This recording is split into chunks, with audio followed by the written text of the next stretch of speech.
Well, thank you. And thank you everybody to take time out of your busy days to be here with us today. I just wanted to welcome and thank you for the opportunity to be here and share a little bit of the work that we have been doing here at Sam Houston. My name is Helen Berg, and I am the Associate Chair for the School of Teaching and Learning here at Sam Houston. And my partner in crime is Benita Brooks. Dr. Brooks is the Assistant Dean of Diversity, Equity, and Inclusion here at Sam Houston State. And both of us, we're going to go ahead and get started with this webinar. Okay, so first of all, I just really wanted to thank USPREP because Sam Houston was honored to be the recipient of a CRT Innovation Grant back in 2017. And one of the goals of the research was to determine the impact of purposeful professional development on culturally responsive teaching beliefs and practices with our teacher candidates and mentor teachers. So today we are glad to present 1 out of 3 developed webinars, like Sarah mentioned. And the 3 webinars really build on each other as we wanted to develop them mirroring the work that we did in the field with teacher candidates and mentor teachers. Next one, please. So just to sort of ground ourselves and look at what it is that we're working on today, we have a couple of objectives that I wanted us to just read for a minute. And today, hopefully you all will get a better sense of CRT through the lens of DEI. We will also explore our cultural identities and develop a conceptual understanding using the cultural X-ray. Participants will also examine the historically responsive literacy using the cultural X-ray through CRT literature. And finally, we hope to introduce you to the culturally responsive school environment walkthrough tool. And so those are the objectives of today that we hope to accomplish by the end of the hour and a half that we have here together. Okay, let's keep moving. So now my colleague, Benita, is gonna talk a little bit more about the foundations of DEI. Yes. So I would like to echo Dr. Berg and Sarah. Welcome once again to our webinar, and thank you so much for taking the time to spend with us this morning or afternoon if you're on the East Coast. So what we're going to do right now is take a look at the foundational understandings about diversity, equity, and inclusion. We believe it's very important to look at glossary terms or terminology before we actually move into the activities. And so here are some terms that we would like to ensure that you are familiar with, and those terms are access, equality, equity, inclusion, and diversity. And so let's take a look at access. So access is basically ensuring that individuals from a broad range of backgrounds can gain access to public institutions, spaces, and services, and have full participation in political, social, economic, and cultural life. We found that a lot of times people get equality and equity confused. And so to clarify, equality proposes that we offer the same exact opportunities and support to everyone. Whereas equity is a little bit more messy and complex. What equity revolves around is ensuring that we meet individuals' specific needs. And so whatever the individual's specific need is, we want to make sure that we can provide opportunities and support to meet that specific need. Inclusion is the degree to which a group, institution, or organization makes genuine space for individuals from all backgrounds. And I'm sure you've heard there is the potential to have diversity, but no equity or inclusion. And so that's why we are emphasizing inclusion, because we want to ensure that wherever diversity resides, equity and inclusion are also located there as well. And then diversity is just basically having a wide range of attributes, qualities, or beliefs within an individual or group or community. And so we're sure that you've seen this image, but just to emphasize once again the difference between equality versus equity, this is an image of the giving tree. And so when you look at the first image, we see a representation of inequality. And the reason why we see inequality, because we see that the tree leans toward one side more so than the other, which hinders the other individual from gaining access to the tree. But let's take a look at equality, because it really highlights the definition. Both participants are standing on a ladder. The ladder is the same. Even though they're standing on the same ladder, it doesn't guarantee that the other participant is able to reach the tree, because the tree is still leaning to the other side. Equity, on the other hand, we see here, we are ensuring that the participant that has a specific need where he needs a higher ladder, he gets it so that he can reach the tree. I love this image because it includes justice, because a lot of times when we talk about DEI, diversity, equity, and inclusion, we stop at inclusion. So when we included the definition for access, that's also ensuring that we talk about justice. Because here, looking at the image of justice, we see what happened. The tree is no longer leaning because we have tools in place to ensure that it is upright so that both participants can gain access to it.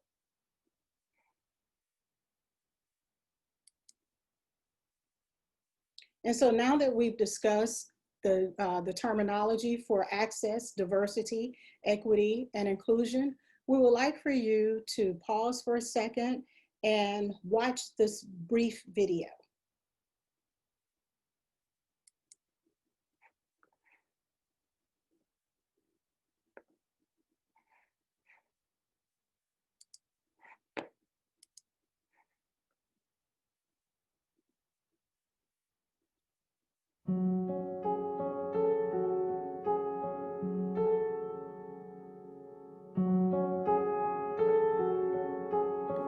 Hello, darkness, my old friend.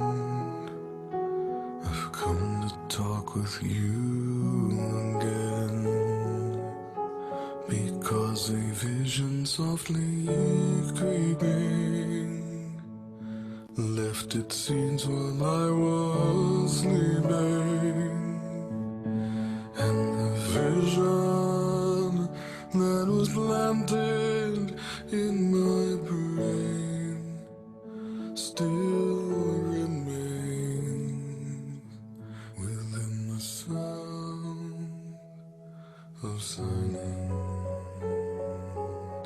In restless dreams I walked alone,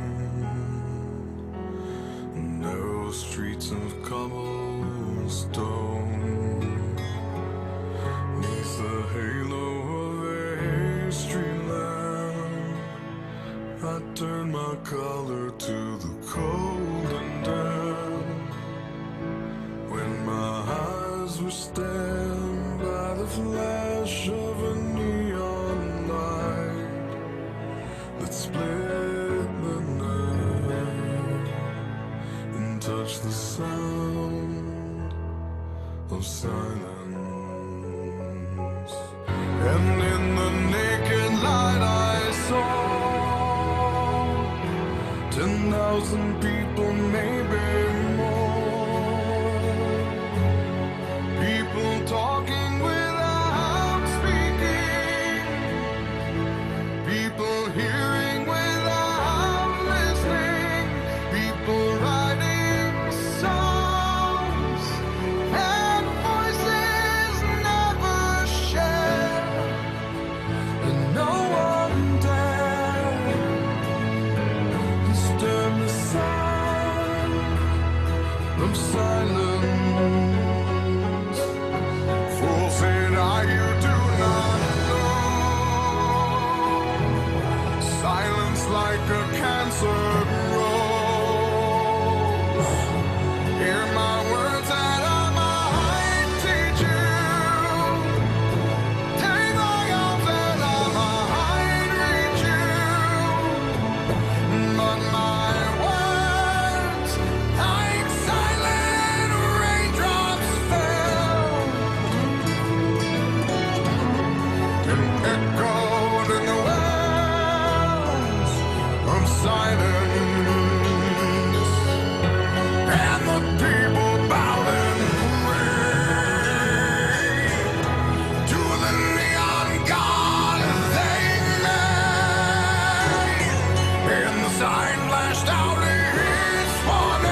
Oh, what a powerful video. Um, we would really like for you to just take a couple seconds and write in the chat what resonated most from the video. If you don't mind just taking a couple seconds to write something down in the chat for all of us.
Thank you. I mean, absolutely, self-reflection is a big part of it. It's we need to listen to our voice before we can listen to others.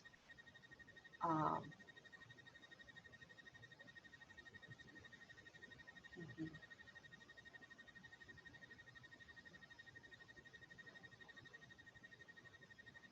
So, Benita, can we move to the next as we continue to read some of the things are.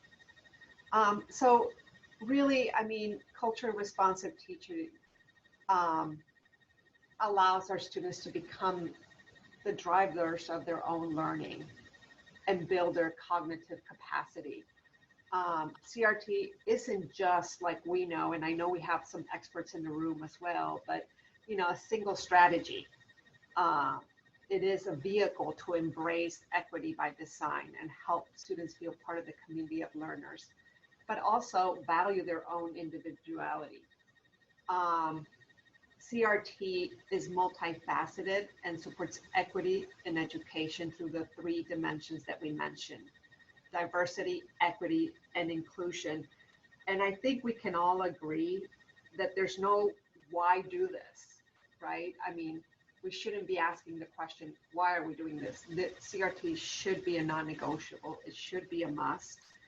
And as in the video, we need to start by listening to our own voice, and somebody mentioned it there, before we can listen to others. We have to open our mind and we have to open our heart. So part of what we are going to continue is start by really listening to ourselves and listening our hearts. So Benita. I agree 100%. I was reading the chat and some posted about the Trayvon Martin, how that resonated with the individual. Same happened with me. And I also agree to be responsive to others. We must know who we are. And so basically that's the journey that we're going to take today. We're going to begin to examine who, you know, who are you as an individual? Because as we know, you can't help someone else, not until you help yourself. And so our first activity for today, for this particular webinar, will revolve around, we're going to give you options. But the first option is going to be a cultural x-ray. So what is a cultural x-ray? As you look at this example here, this was actually drawn by one of my mathematics students. And so basically what a cultural x-ray is, on the outside of her image, you will see that she wrote wifey, music lover, anxiety, busy work. Those are dog mom, introvert, weirdo, artistic. Those are all the things that people can visibly see. When they look at you, they can see those things. So they can see those things about her. So I could see those things about her when she was in my class, and she definitely is a Disney addict. But now what I did, I had them, for this particular class, I had them to write what literacy meant for them, because that's something that cannot be seen. So what you write in your heart, that's what people can't see. That's what's buried inside. But what's in your heart, that's really who you are. And so today, what you are going to do, you're going to create a cultural x-ray. You're going to draw a cultural x-ray of yourself. And on the outside, you're going to write those things that people can visibly see when they look at you. On the inside, which is what's inside of your heart, what we want you to do is write, what does diversity, equity, and inclusion mean to you?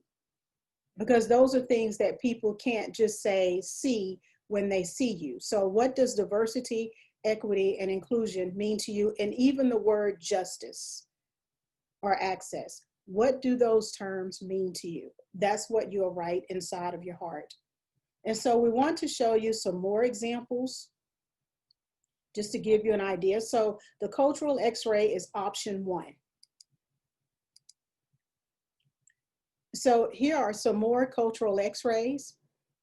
And so these are actually examples from teacher candidates and mentor teachers who participated in the year-long residency program. And when I say this activity, it created a conversation that Dr. Berg and I did not anticipate.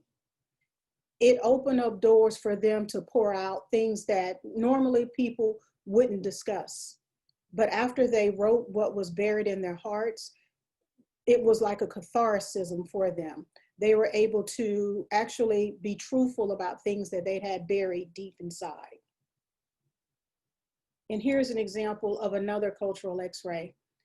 Here's a student of mine, a former student of mine. And if you notice, when you look at his cultural x-ray, on the outside, you know, we noticed that, you know, he said he was an analyzer, direct, too serious, creative. People saw him as mean, well-versed, highly intelligent. But let's take a look at what he wrote buried inside of his heart. You see where he wrote, sometimes invisible, and then he wrote the sad face. And so those are things that people normally would not know about this particular student, and I surely did not know about him, but that's how he felt sometimes, invisible, because he felt misunderstood. And so today, we want you to focus on, what does DEI, including justice and access, what do those terms really mean to you? That's one option. So if you are not the artistic type, we have another option for you. The second option we have for you is to write a Where I'm From poem. And so, Sarah, the actual template is posted where for them? Yeah, in just a moment, we've created a task card that will link all of the resources that you're sharing. So they can access the task card. Okay, I just wanted to make sure. Okay, all right. So the second option is to create, you can write a Where I'm From poem. And so what I did, I actually wrote one to provide you with an example. So what I like about the Where I'm From poem, it allowed me to actually provide more details about who I am and really where I'm from and what that means for who I am today. And so I would like to read it to you. So where I'm from. I'm from a brown brick house that was once surrounded by an oak tree. From sitting on the side porch and the front porch with my mother and grandmother swatting mosquitoes. I'm from Beck Avenue, located in District 25, where I could not call a bedroom mine. All were occupied by my 3 brothers who lived upstairs, and great-grandmother who lived downstairs, and great-grandfather who lived downstairs in the basement. Loud music, fried croaker fish aroma every Friday night. I am from scraping sap from pine trees and dodging sticker briars. A thorny, green tangled patch of vines that get a hold and won't let go without a fight. I'm from playing spades and telling jokes, from Gal and Jaru. I'm from taking road trips with the Chosen Few Motorcycle Club and listening to my uncle tell stories every holiday about our family history. From stand for something or fall for anything, and blood is thicker than water. I'm from watching the sun shout on Easter Sunday and serving on the usher board at Macedonia Missionary Baptist Church. I'm from Greenville, South Carolina, and the Dillards. Hot dogs with chili and homemade biscuits. From my great-grandfather, who was born in 1902, who read Western-themed picture books to me, so I thought, until I learned how to read and realized he could not, but he knew how to create stories based on the images in the book. This is my literacy lineage, a real oral tradition. The buttery wheat toast with grape jelly that had a unique taste that only my grandmother could create. In the family Bible, where my grandmother's sister documented all births, marriages, and deaths dating back to the late 1800s. And on the walls are pictures hanging of my family. I am from what is written in the family Bible, pages torn but held together by a thread. And so that was like a cathartic figure for me, and it gave me an image of who I am and why I am where I am today. And so we want to give you those two options. And so here, okay, here it is. You may need to, Benita, if you could go ahead and exit out and then refresh your screen. Okay.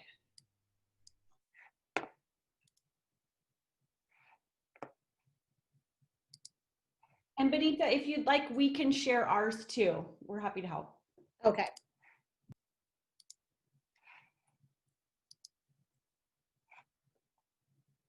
Yeah, it's still not showing. Is there supposed to be something on that screen? The one that's not showing? Yep, and I'll go ahead and share my Okay, screen. you share, okay.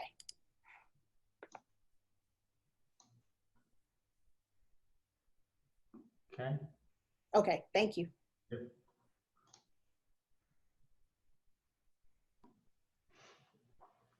Okay. Yep. Tech challenges today. Calvin, go ahead and right now, if you just don't, it was on your screen before you went into play mode. So maybe you just share your screen without play mode just for a moment. You can give directions.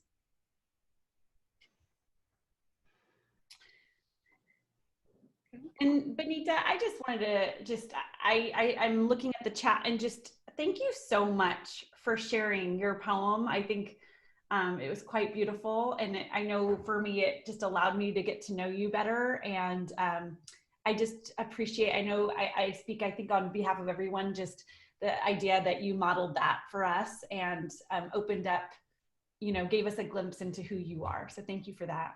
You're welcome. Thank you.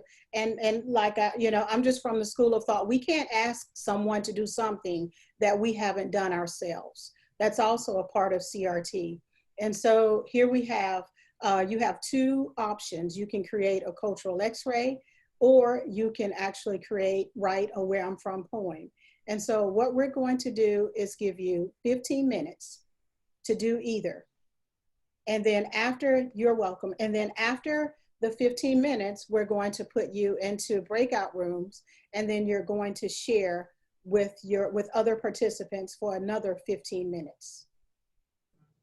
Great. And before we do that, Benita, I wanted to let you know too that we're really good on time, and so we just increased the time to about 20 minutes, allowing you all to complete the one task that Benita and Helen have asked you to do.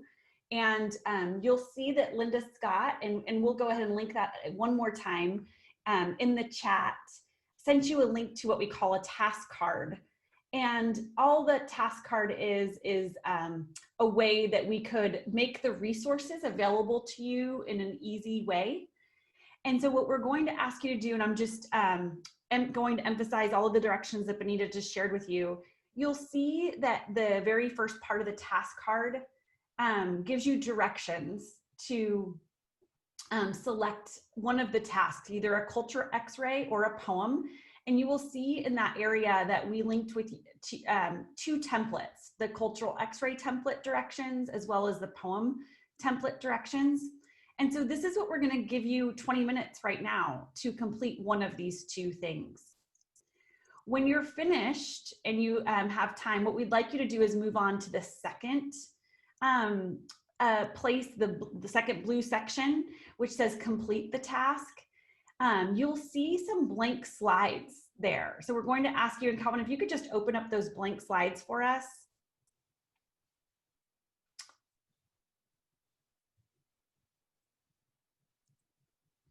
You'll see that we created a PowerPoint slide, and we're going to ask you just to claim one of those slides. So for example, if you are Calvin, you might claim slide 4, and Calvin Stocker would put his name.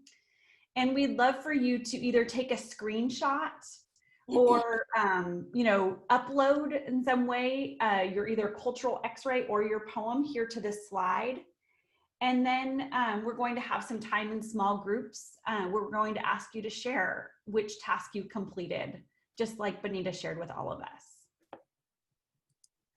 Okay, so you'll select a task, you'll complete that task, and then you'll claim your PowerPoint slide and create, showcase your X-ray, your cultural X-ray, or your poem with your small group. And so what we're going to also ask you to do is go ahead and feel free to come off your video. We're gonna ask that you stay on this link.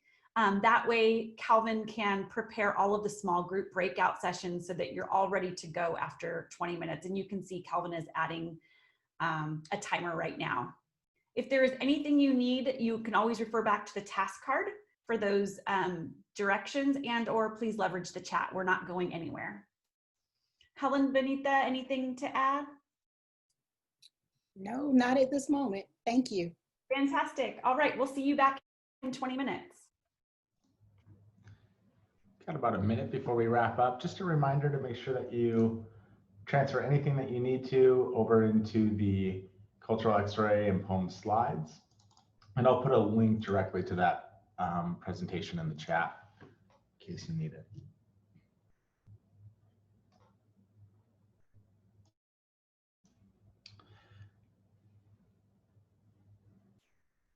I am so excited, Benita, Helen, and Calvin, about just looking through some of these slides. Are so cool. So I'm so excited for the next part of our time together, where we'll break out into groups of 3, into small groups. So as we go ahead and wrap up our time, your independent time, I know some of you still may be finishing up, and that's okay. There's no right or wrong here. This was just really meant to provide you a space to engage with these 2 different tools. And so what we're going to do, though, is in just a moment, Calvin is going to send you off into outer space, where you'll then convene with 3 group members. You'll have about 5 minutes each to just share either your cultural X-ray or your poem with your team members. And so we'll just ask you to kind of monitor that time so that each person can share 5 minutes, and we'll send you a little warning after each 5 minutes, just to make sure you switch presenters. And then we'll bring you all back for the final part of our day, where Helen and Benita are going to make some literacy connections and thinking about some of the curriculum we use in schools that foster culturally relevant teaching. And then they're going to preview some tools that they're going to share with you in the next phase of our webinar series.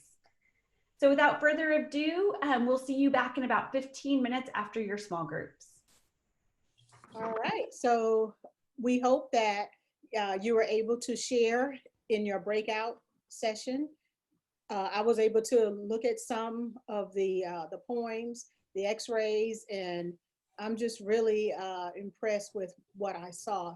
So great job. And we hope that you take this back to your students or wherever you work in education. And so what we want to do now is just expedite the process. And let's take a look at how you can use cultural x-rays in other ways. And so a lot of times, you know, I want to really introduce to you, you see where we have in this heading, historically responsive literacy. So before we move on, there's a book I would like to recommend that you get, because that's where the framework comes in. It's a book by Goldie Muhammad, Cultivating Genius. And so today we're going to look at, in this particular part of the presentation, how we can use cultural x-rays to promote historically responsive literacy, because that's the framework she uses, and how promoting that literacy enables us to cultivate geniuses, not only in our teacher candidates, but showing them how to cultivate it within their students. And so in teacher preparation, we engage with students, with teacher candidates from all the content areas, whether they want to teach language arts, mathematics, science, social studies, we engage with them all. But in this particular component, we chose historical fiction because it's a good way for students to begin to see themselves in the literature. And when students see themselves in the literature, then they can see their potential. And when they see their potential, then they're able to begin to think about, okay, I can cultivate the genius that's buried within me.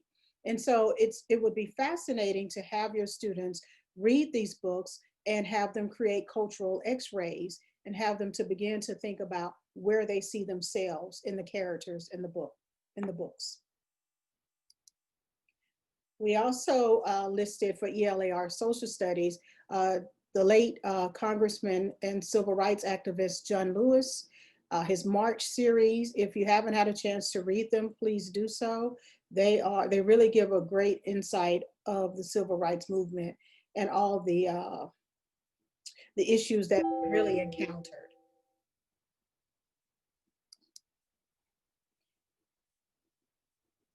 I think using the cultural x-ray is also a good way to promote not only equity, but also to promote inclusion, especially for students who have disabilities.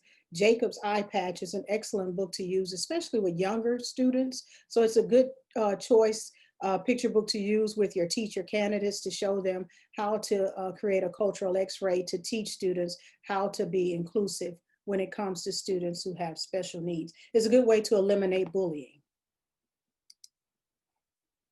And if you haven't had the chance to read Enrique's Journey or Bendicime Ultima, we encourage you to do so. I've read Enrique's Journey. Dr. Berg has read both. I would say just phenomenal pieces. And Enrique's Journey really gives you great insight about the dangers that immigrants encounter as they're trying to escape danger in their own country and enter our country to become, to access freedom. And so it's a great book to use to create a cultural x-ray. And, you know, as I'm sitting here thinking, it's not only a great book to use to create a cultural x-ray, you could also have your students to write the Where I'm From poem using the characters in the book. It's a good way to have students think outside the box. And so as we finish our presentation discussing the cultural x-ray, I'm going to turn it over to Dr. Berg. So as she will talk with you about the next assignment that you will have for the next webinar. Okay, and we wanted to leave a little time at the end for some questions. But so for next time, one of the things that we would want you guys to do is, and I think it's the culturally responsive school environment walkthrough tool. We started by looking at ourselves and really doing a little bit of work in self-reflection.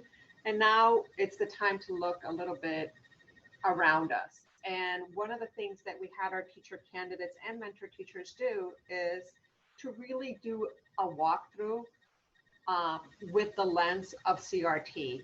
And we have had a lot of conversation about what it meant, and we gave them this little, and you'll get this, the actual handouts. I know it's very small, you probably can't see it in the slide, but it is a checklist that that if possible for you all to complete for our next webinar.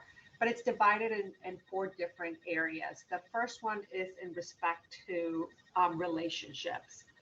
The other one is relevance, rigor, and results. And under each one, there's examples. And the idea is that you walk through the school and see if there's evidence of the items that are presented.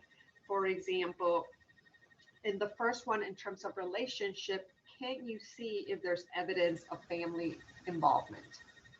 Is there evidence that families are welcome in your school?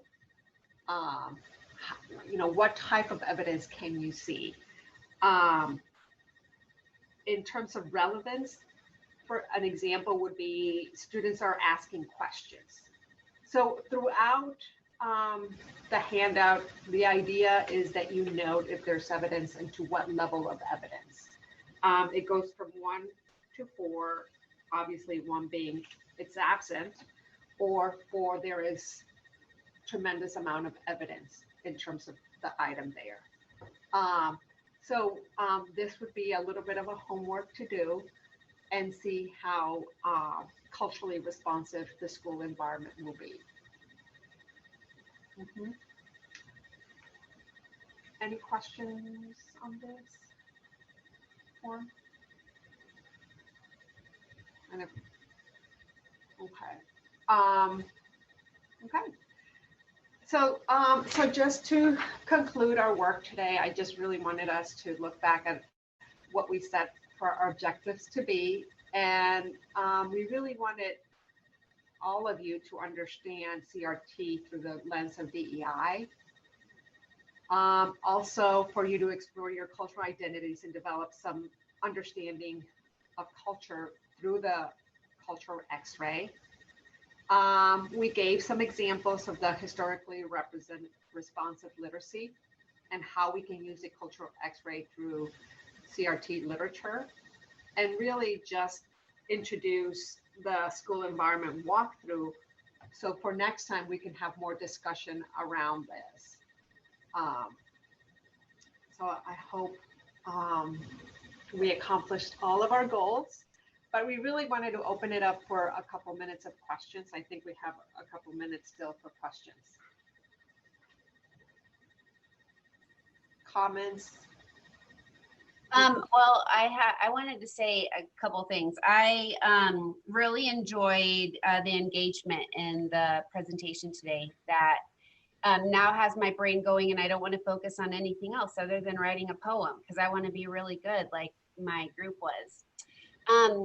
But on the walkthrough form, do you have your students utilize that walkthrough as they go into campuses? So what kind of conversations do you have with your students about like what they see, what they share, and then coming back and reflecting? Like, you know, I think it's important that they go through and they look at this checklist, but I was wondering, what are the, you know, the beginning and the end of that? What does that look like? I'm not sure if I understand what do you mean by? So what do they do after they complete the walkthrough form? Oh, well, on the form there is, and I mean, you're not able to see everything, but there is a checklist in that they will fill out, and then they have to write a reflection on what kind of items they see. Then we come back as a group, and then we start discussing what they did see, what could they do differently, you know, what are some things that they would be able to change or work on. And then we come up with some action plans regarding that.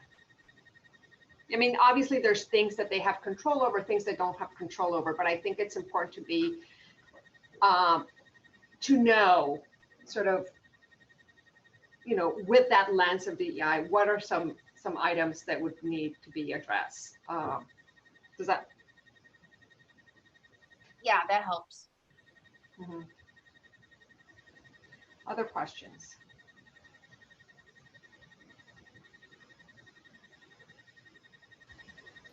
Is the tool used in an evaluative way, or are these teacher coaches that are working with students? No, and maybe thank you for that question, because I think it's important to, these workshops were done with teacher candidates. So these were our year-long resident teacher candidates. And they were in the professional developments with their mentor teacher. So, yeah, so it was with mentor teachers and teacher candidates.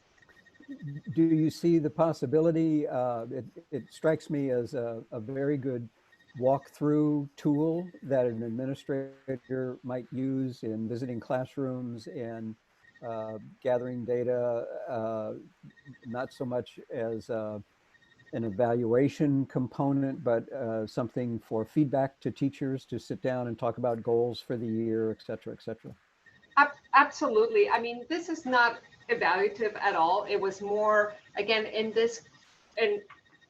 talking about culturally responsive and how can we create a more inclusive environment. And so it was really to bring some consciousness and some real critical focus when we are truly talking about making a difference. And there was somebody in my group, and I'm going to quote Marcella, intention versus impact. You know, what are things that, you know, are, once you're conscious about something, can you see it? A lot of our teacher candidates were in Title I campuses. You know, do we see signs that are in different languages to welcome our families? You know, even smaller things like that could be definitely recommendations. And some of them did make those recommendations not only to their mentor teacher about classroom practices, because after this comes up about the actual classroom environment. So this is a school walkthrough, and then there's the classroom environment itself. But it's not, it wasn't meant to be evaluative by any means. It was more to create some conscious, and in the discussions that were happening, have a tool for them to actually go and with this lens, you know, see their environment. I see that as particularly valuable in, if you will, a non-evaluative way, but just as another set of eyes in the use of a walkthrough, say, here's what I'm seeing, what were you seeing, and are we seeing things that we are mutually looking for? Exactly. I think sometimes people think they are doing something, they might be doing something with some parts of the classroom, but not with other parts of the classroom and other students in the classroom. Exactly. Thank you. Yes. And that was mostly it, to be more of a constructive feedback, if anything. But I like it. It's good. And just to add to it, since I'm taking advantage that we have a couple more minutes. I mean, some of our these were some of my teacher candidates actually took it upon themselves to create some signs that were in Spanish to welcome families.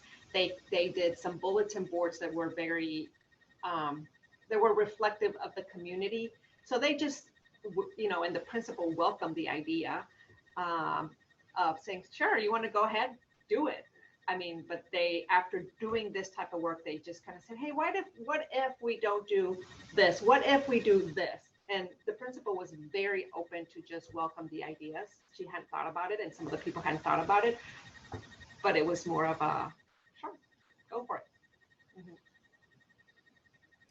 And I just wanted to mention, it's also a good tool for administrators, because we had a principal who actually talked about how using it allowed her to really start thinking about her interaction with parents, you know, who spoke other languages, in particular a Vietnamese family.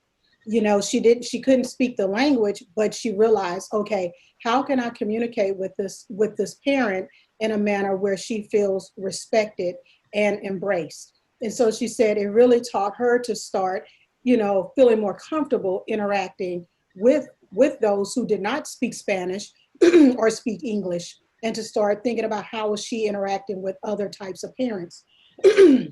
Excuse me. And so I really think that this is a good tool to use for not only pre-service teachers and mentor teachers, but it's also an excellent tool for school administrators. Mhm. That's great. Can we get a copy of that or see a copy of it?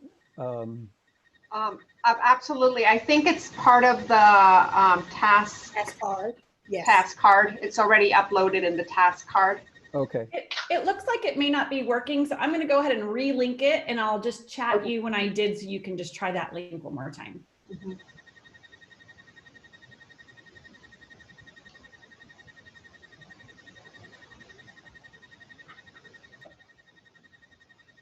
Yeah. Well, anything else? I know we have only a couple minutes left.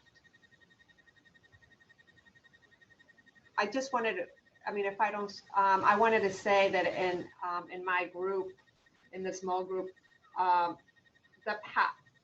emphasize the power of the cultural X-ray and taking the time to actually self-reflect was a huge thread through our workshops. A lot of our mentor teachers, master teachers appreciated the time to reflect on their identity, and a lot of them talked about the why they started teaching. They needed the time to self-reflect and connect to all those core values in a way that had them go back, and the reasons why they started teaching came out in their cultural X-ray when they talked about themselves in their inner circle.